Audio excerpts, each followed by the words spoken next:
Ladies and gentlemen, welcome back to another patch overview for Age of Empires 4. This is going to be patch number 11,963, apparently.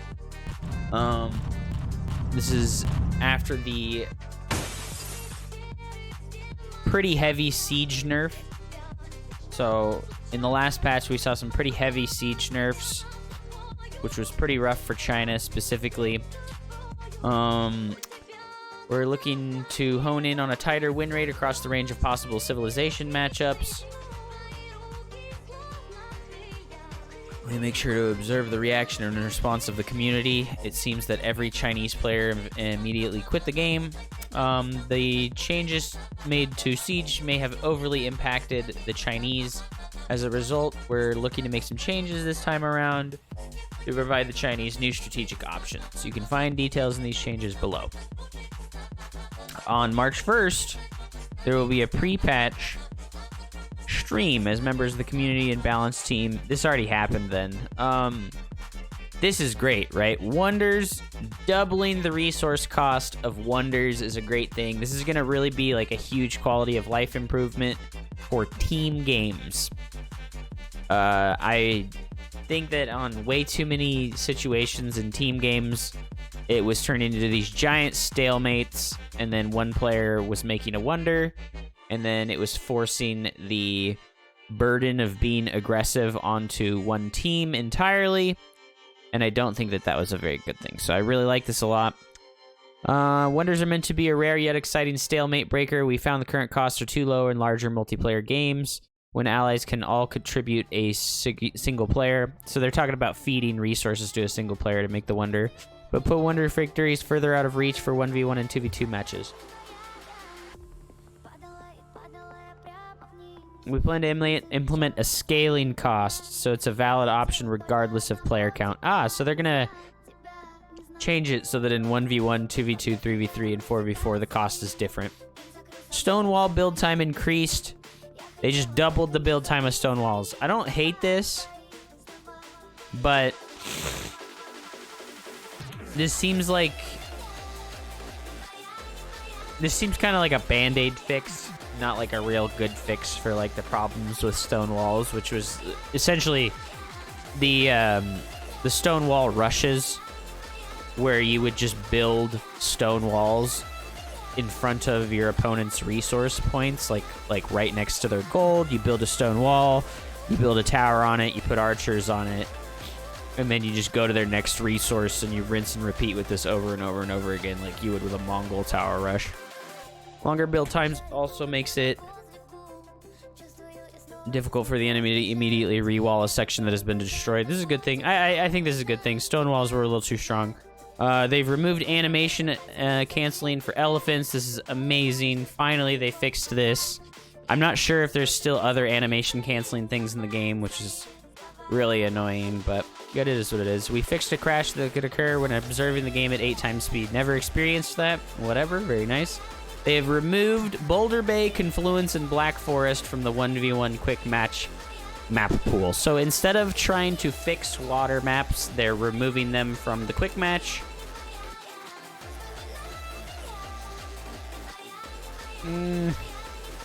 We plan to reintroduce some of these maps to the quick match map pool once ranked is introduced in the spring update. We also have some changes coming for Confluence, as well as significant changes planned for 1v1 map balance across the board related to resource and relic spawn, and notable changes to fishing. All right, so they have plans for changing a lot of things related to the maps, which is good, and I would look forward to that specifically. The Chinese fixed a bug where the nest of bees would stop firing once its initial target died. Praise Relic, thank you so much. This was a horrible bug. It significantly reduced the DPS of the nest of bees, and it caused a lot of unnecessary micromanagement of the nest of bees, where it was like you had to make sure the nest of bees was firing at a unit that would not die in the initial bombardment, because they just stopped firing as soon as the unit would die. So this is an amazing fix. Now it will shoot, finish the shot, and then move to the next target. The most of these would fire less shots than intended, making it inferior to the mangonel. I think it's still going to be inferior to the mangonel, to be honest, but this is a huge quality of life thing that makes the Nest of Bees significantly better. Imperial official and tax exchange. We want to encourage more active use of the Imperial official. Taxes were previously too difficult to collect, and we've observed that some players would avoid collecting their surplus taxes. We want players to be able to deplete their taxes so that Imperial officials can get right back to supervising. Tax building cooldown increased from 15 seconds to 20 seconds, and they fixed a bug. Wait, so they're just nerfing it. They say they want to make it easier, but they're nerfing it. Well, there's more changes, so let's read the rest. Fixed a bug that allowed the capital town center to receive taxes after being destroyed. Okay, whatever. Supervised bonus increased from 150% back to the original 200%. Ah! This was a stealth nerf. They accidentally nerfed the Imperial officials' supervised bonus from 200% to 150%, and they stated later, oh, we didn't mean to do that, but we felt like if we needed to nerf China more, we would do this in the later patch, and we accidentally implemented it. So rolling back on this change, thank goodness. This was a massive nerf to China in the last patch. Tax carry capacity increased from 20 to 40 gold. Amazing! Amazing! Damn. Okay. Oh, also, we have plans for this change to return in the future, but only alongside other buffs. So they are gonna go back to this nerf, but they're gonna add other buffs to China before doing that. This is amazing. Carrying capacity on taxes increased from 20 to 40 gold. Sweet Jesus. This is really good. This is really good. This is gonna reduce the amount of actions that you need to take in the early game to gather gold from taxable buildings. The Imperial Academy. Imperial examinations technology bonus to tax carry capacity is being doubled from 40 to 80 gold. Outstanding. Outstanding. Now a tax drop-off location. Outstanding. This is like something that is very annoying about the Imperial official, is that when they pick up taxes, they have to walk back to a town center, and now you can place the Imperial Academy in a way as to reduce the travel time between the buildings that you're collecting taxes from. Amazing. So, solid. They're giving China some nice stuff here. Basically just a bug fix, and then making the Imperial official easier to use. Awesome. Love it. The Deli Sultanate infantry stonewall gate build time increased from 30 seconds to 6. It takes a minute to make a gate now. It takes an entire minute to make a gate specifically. Is this all of their stone walls or just the gate? Looks like this is just the gate. So they'll build stone walls in the same amount of time, but the gate specifically is going to take an entire minute to build. That's a huge nerf. Starting wood reduced. We intentionally gave the Deli Sultanate extra wood, but we found that this took too much away from decision making and trade-offs between opening strategies. This change encourages the Deli Sultanate to consider their wood and technology timings more carefully in the opening parts of the game. So this is the same thing they did to the Mongols when they tried to nerf tower rushes from Mongols. Then it didn't nerf tower rushes from Mongols at all. Tower rushes from Mongols are still just as good. This will probably have a little bit more of an effect on the Deli than it did on Mongols, because Deli does not immediately go for wood gathering at the start of the game like Mongols do every single game.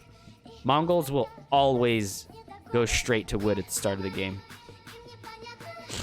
Sanctity bonus reduced from 100% to 50%. Nice. This early game Sanctity upgrade allows Deli to capture the sacred sites in Feudal Age, and like they say here, it allows them to snowball into Castle Age or Sacred Site Victory very easily, and tuning this down a little bit is going to be really nice because it's going to slow them down just a little bit on how quickly they can get to Castle Age off of it. They didn't nerf Sanctity, them getting the sites and holding them. They're just nerfing the bonus they get from getting and holding them. So, very nice. I like this a lot. Deli was really starting to dominate super hard, so. This is a nice change for sure.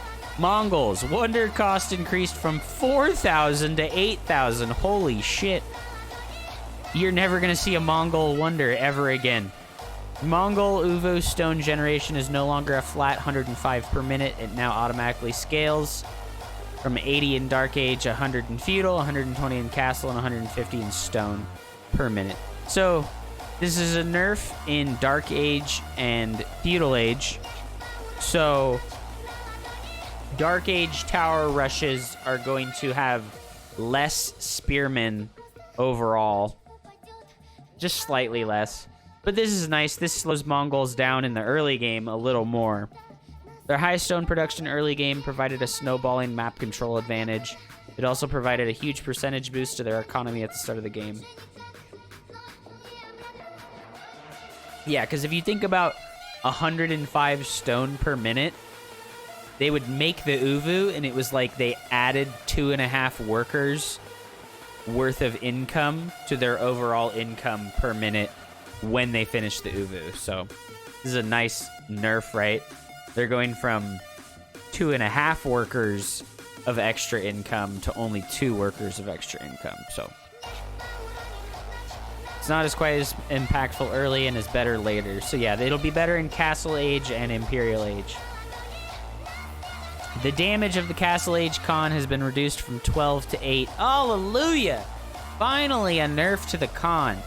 The Mongol con is intended to be a strong group support unit, not a harass your opponent for free endlessly when you hit Castle Age before them unit. Amazing. It doesn't get focus fired too quickly. His health and armor scale up significantly in the Castle Age, which I think is fine. I do think this damage was out of control, though. The con could kill workers so quickly. It'll still be able to kill workers realistically very quickly. We are seeing the unit perform too well individually due to his high range and damage. To help move the Mongol con unit back to the group support role as intended, we've reduced his damage per attack. I think a better change would have been to let him keep his damage, but reduce his range. When you get to Castle Age with the con, he gets 7 range, and I think that's what is really super powerful about him, is he has the range of a long bow, but with the mobility of a cavalry unit. Good nerf, though. Very nice. The con is just overall way too powerful. Yam and Yam Network movement speed bonus time reduced from 20 seconds to 10 seconds. So Mongol units are going to be receiving the benefit of their speed boost for 10 seconds less. That's a 100% reduction in speed, or in time. So that's a pretty big nerf, too. Benefits offered too great of a lingering bonus, which allowed for Mongol players to set up raids and retreats too easily for very little wood commitment. Enemies of Mongols should find it less punishing for retreating if caught near a Yam boosted area. This is good shit. They're hurting Mongols, and they're hurting Deli, which is great. What's next? The Abbasid unique units of a civilization should stand out among its production roster and be especially exciting to build. While camels can be useful in some situations, they feel too limited in where they shine. Yes, camels are pretty underwhelming. To help camels pop, we are making them less specialized at fighting a single class of unit and more useful across the board. The goal is not to make exclusively camel armies, but for it to be more effective to mix a few into your composition. Very nice. Also, every wing at the House of Wisdom should be a strategically viable choice. We like the initial impact created by the economic wing, but the other choices aren't there yet. We've adjusted the power level of techs and moved them to different tiers and reduced the cost. So are they saying they have done this, or they're planning to do this in the future? In the meantime, we wanted to share some major changes they have brewing. Okay, so this is in the future they're going to be doing this. So yeah, there's very little option for what to do in the path of which you take as Abbasid. You open with the economic wing every single time because the upgrade for reducing the cost of your villagers is just so much better than every one of the other upgrades.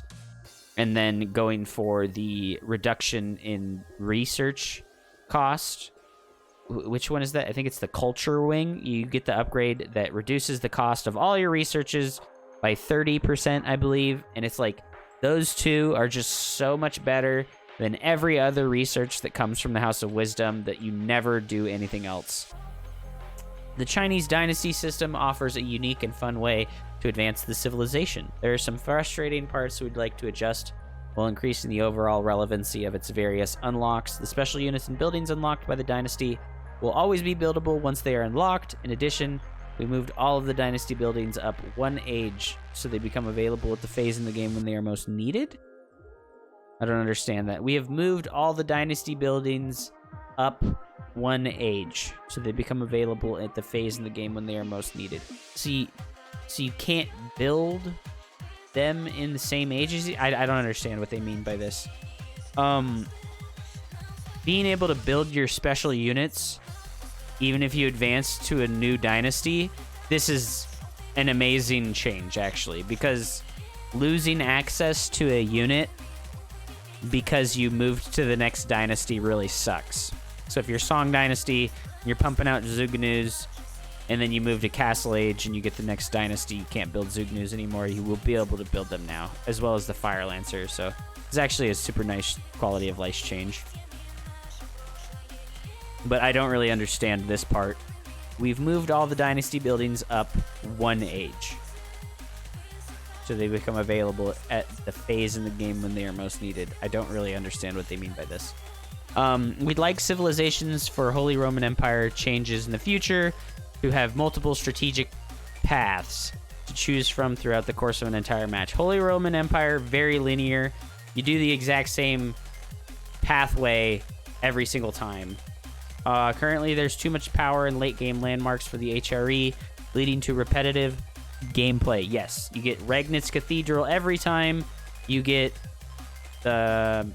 What's the Tier 4 landmark? It's a town center. You just get the same ones every time because they're so much more powerful than the other ones.